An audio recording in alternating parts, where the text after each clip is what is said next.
Today on Titan News, California universities continue to see protests over the war in Gaza. And TikTok is facing a potential ban in the United States. Lastly, the FIFA World Cup is coming to LA, ready to make a big impact on the LA region. Titan News starts now.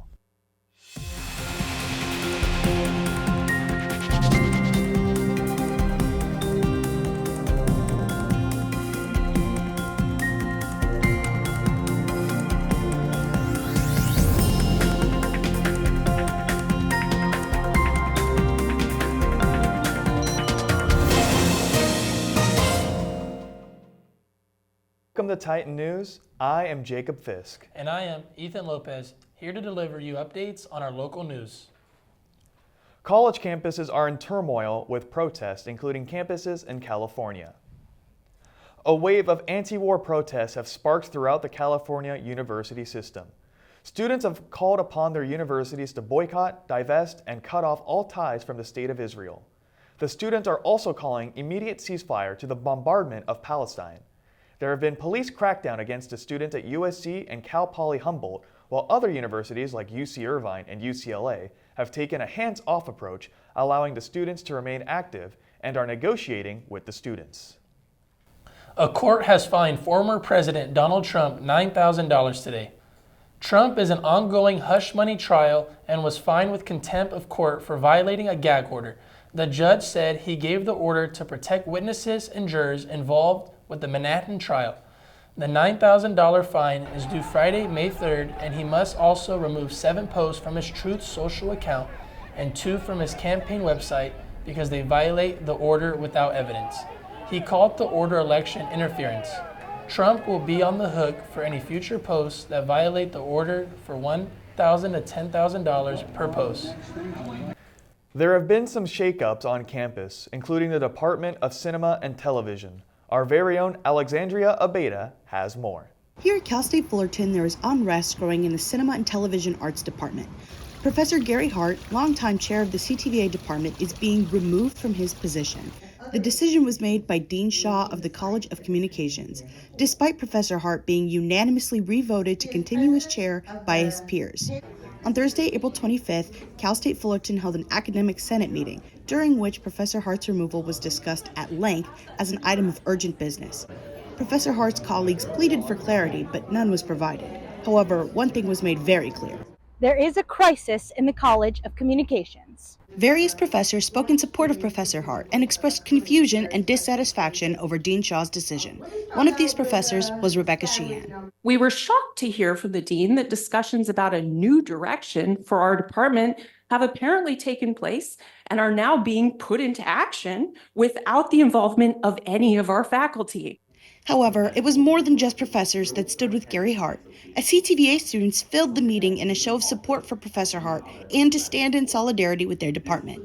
CTVA students Kaylee and Kayla shared their feelings about the fate of the department. I was questioning, should I be transferring? Am I wasting my money here? Am I going to get an education? Because you want to believe that the people in charge are making the executive decisions that are best for the student body. But today it just didn't seem like that's what was going on. At this time, no actions have been taken regarding the reinstatement of Gary Hart. The CTVA department has its eyes on CSUF President Sylvia Alva, awaiting any word on their future. Reporting for Titan News, I'm Alexandria Abeda. An alternative news source is coming back to Cal State Fullerton with the return of TUS Magazine. Reporter Vera Diana Salgado has the latest. Creativity isn't hard to find on campus when you pass by the Titans of TUS Magazine. TUS Magazine is a student-led course where students gather to write and work towards producing a magazine at the end of the semester. Although the class is a comm course, students of different majors are able to become a part of the team.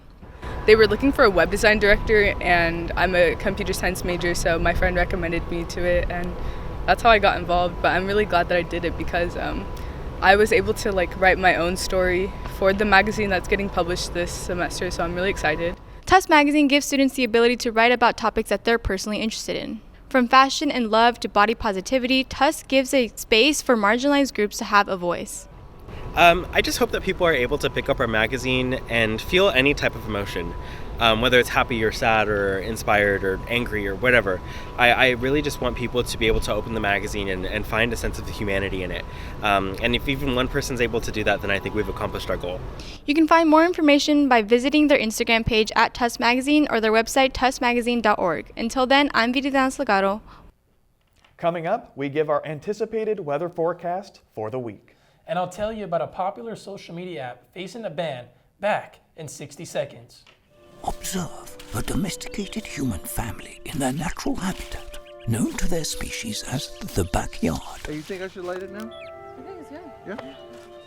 Oh dear, someone is about to burn a pile of debris that's too tall, which can start a wildfire.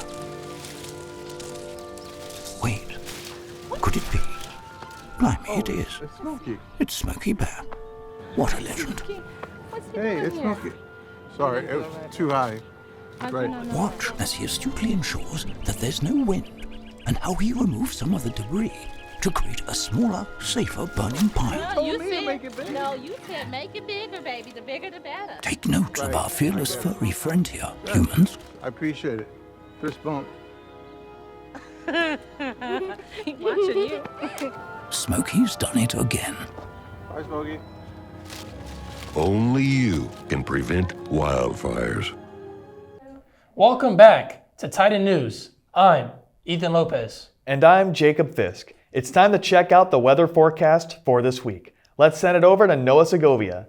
Take it away, Noah. Hello everybody, let's take a look at today's forecast. Get ready to say bye to those sweaters and say hello to the summer fits. As sunshine is back on the market once again, it's currently 60 degrees and with a low of 55 degrees. There are currently 2 mile-per-hour winds, and the sunset is supposed to appear at 7:35 tonight. As for later today, despite the winds, there will be sunny with a high of 76 degrees. It will be a little bit breezy, but shortly sunny until 10:30, 11-ish, where it's going to be up to the mid-70s. Don't forget to put on your shades. Looking ahead at the rest of the week, we are looking at a slight cool down skies, offering a nice break from the sun, as it is going to be 75 degrees with a low of 56 degrees for your hump day for Wednesday. Moving along to Friday Eve, Thursday, the warmer weather returns with a high of 76 degrees and mostly sunny conditions with a low of 55 degrees. Time to soak in that vitamin D before the sunset. Ending the best for last for the Friday forecast with a high of 76 degrees and currently with a low of 55 degrees. Ideal weather for Friday night plans. Saving the best for last for Saturday's forecast, starting where the force will be on your side as the sun will be shining with the highs of 74 degrees and a low of 55 degrees. Guys, happy Cinco de Mayo weekend, and back to you. Thank you, Noah. Part of the Pacific Coast Highway has reopened after a dramatic landslide last month. The landslide occurred at a 1.4-mile stretch of highway, one between Big Sur and Carmel by the Sea. The reopening of the stretch is a major step forward, but there are still some limitations. Traffic on the stretch of highway is still limited to convoy times set at 7 in the morning and 5 in the evening. With the remainder of the day still being closed for repair work, the closure has been hard on the local economy, with the Big Sur Chamber of Commerce estimating over $30 million in losses. A popular social media platform is facing government pressure from Congress. Reporter Jonathan Bindi is on the TikTok beat. President Biden has signed a bill into law requiring the popular social media app TikTok to be sold under new ownership or to be banned from U.S. servers, amiding concerns of users' data relating to national security. TikTok is currently owned by the Chinese corporation ByteDance, a conglomerate that owns both CapCut and Toutai, both apps which currently have over 200 million active users. If ByteDance decides to sell the company, some analysts report that TikTok may be valued at over $100 billion. While U.S. lawmakers have attempted to find ties between TikTok and the CCP, TikTok's CEO Xiao Shu has denied such claims. Have you ever been a member of the Chinese Communist Party? Senator, I'm Singaporean. No. Have you ever been associated or affiliated with the Chinese Communist Party? No, Senator. Again, I'm Singaporean. Let me ask you some. While the government believes this is an issue of personal data and national security, students at CSUF believe that there may be something more behind the reasoning. They're trying to show too much, I guess, around, and I don't know. They don't like that. So it's too much exposure, yeah. So they're just not. I don't know. That's all it is, I think. So. ByteDance has 9 months to respond with their decision since the passing of the bill, but has since stated that they have no intention of selling the app to different ownership. This is Jonathan Mindy with Titan News. Coming up next, we'll break down the LeBron-led Lakers being eliminated from the playoffs last night. And we'll see how the World Cup will impact the LA area in 2026. Don't go anywhere. We'll be right back with more Titan News.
Welcome back to Titan News. A lot has happened in the world of sports in the past week, and our sports reporter, Emily Wilson, has more.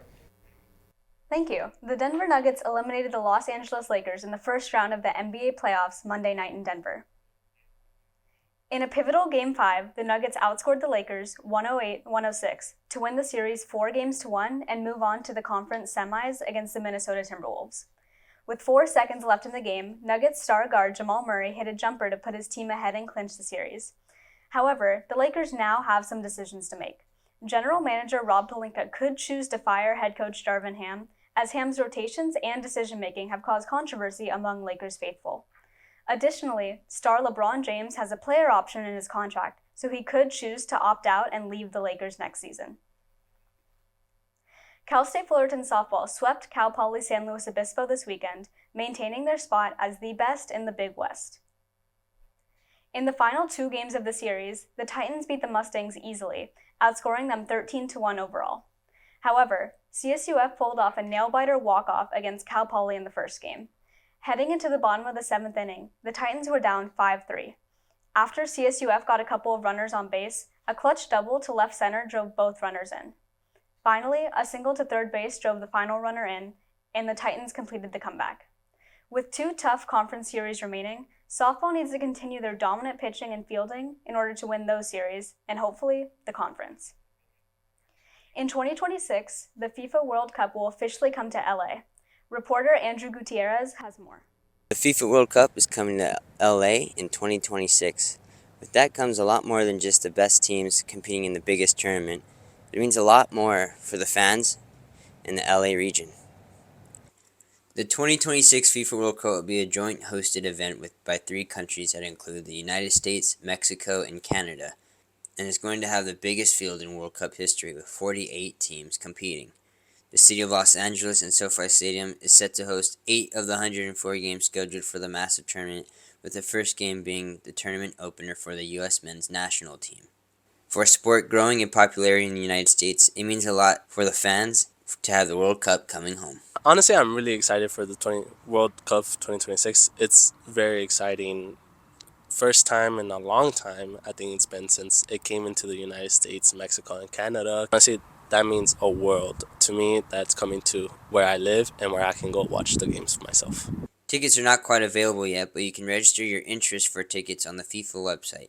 If you have exclusive access or have stadium seat licenses at SoFi Stadium, you can request options for group ticketing or suites before the public. But what comes with such a big event to Los Angeles? A lot of revenue. To summarize the economic impact of the World Cup coming to Los Angeles, there will be an estimated $594 million made in revenue through direct spending, over $243 million in increased wages for new jobs and working hours, just under $35 million in tax revenue for Los Angeles County, and there's an expectation of over 179,000 visitors, with 146,500 of the visitors being an increase in expected tourism. The 2026 FIFA World Cup is the biggest event to come to Los Angeles since the Olympics, but we'll get a sneak preview of that this summer with the Copa America tournament coming to LA for 2 games. With Titan News, this is Andrew Gutierrez. And that's all the sports we have for today. Back to you, Ethan and Jacob. Thank you, Emily. Coming up, Drake has gotten himself into hot water over using AI in a song. And Billie Eilish is set to go on tour. We'll see you after the break.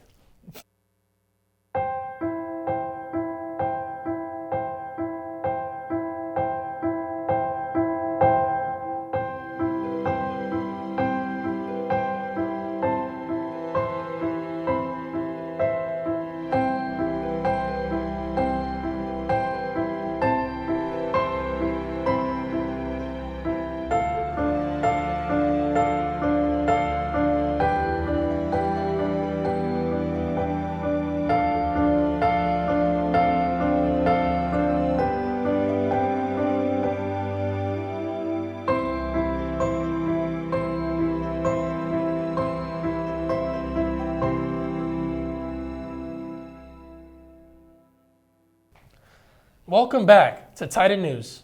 Shifting over to the fast lane of entertainment, Arlena Naranjo is taking the wheel. Tupac Shakur's estate threatens to sue Drake over his AI diss track. The Canadian rapper released a diss track on Instagram titled Tailor Made Freestyle, which was directed at Kendrick Lamar. It uses an AI-generated voice of Shakur along with rapper Snoop Dogg. Entertainment attorney Howard E. King is representing Shakur's estate and states that the diss is a violation on Tupac's publicity and estate's legal right. Then we have Kendrick Lamar aiming at Drake and rapper J. Cole as he appeared on Future and Metro Boomin's song Like That. Kendrick Lamar signaled that the three had an issue with Drake and Cole. It seems like Drake definitely got himself in a loop here. Calling all Billie Eilish fans, the American singer-songwriter is hitting the road for her Hit Me Hard and Soft tour. This comes right behind her much-anticipated third album, Hit Me Hard and Soft, which is set to be out on May 17th. The singer dropped the news on Instagram with a full list of 2024 and 2025 dates. The American Express pre-sale starts April 30th, general ticket sales start on May 3rd, and additional pre-sales will run throughout the week. Be sure to check BillieEilish.com for more information. This past Saturday at the Honda Center, hundreds of people came together to unite for the same cause, to fight against pancreatic cancer. Anthony Mendolia has more. On Saturday, April 27th, people around the country gathered together at nearly 60 different locations for the same purpose, to walk for the fight against pancreatic cancer. The event is known as Purple Stride and is put together by the Pancreatic Cancer Action Network, or PanCAN for short. Pancreatic cancer has the lowest survival rate of all cancers, with a rate of between 3 and 6%, but PanCAN is looking to change that. One of the Purple Stride locations was right here at the Honda Center in Anaheim, in which the NHL's Anaheim Ducks offered their support. Survivors, those who have loved ones with pancreatic cancer, and those who have lost loved ones were all astonished by everyone uniting for the same cause. It's interesting to know that all these people have a story about the same thing. So, it's pretty powerful, I guess. It is. It's like you look out and you're so happy to see that support, because when you get that diagnosis, you really feel like you're alone and you don't feel like you're having support. But to look out and see all these people, it's truly amazing. So yeah. After the walk, and as of today, Purple Stride Orange County has raised over $256,000 that will go towards treatment for current patients, as well as research in the hope of finding a cure for pancreatic cancer. According to Roberta Luna, however, there is still more that can be done. She encourages those affected by this disease never to lose their hope. There's hope out there. Don't lose it. Don't let anyone take it away from you. And really, if you need information or you need to connect, please reach out to the Pancreatic Cancer Action Network, and their website is pancan.org. If you would like to help fund research for the fight against pancreatic cancer, you can donate today by going to pancan.org. For Titan News, I'm Anthony Medolia. Well, that's all for today's entertainment report. Back to you guys at the desk. Thank you, Lena. That's all for today's news. I'm Ethan Lopez. And I'm Jacob Fisk. We'll see you next time for another edition of Titan News. Until then, have a great rest of your day.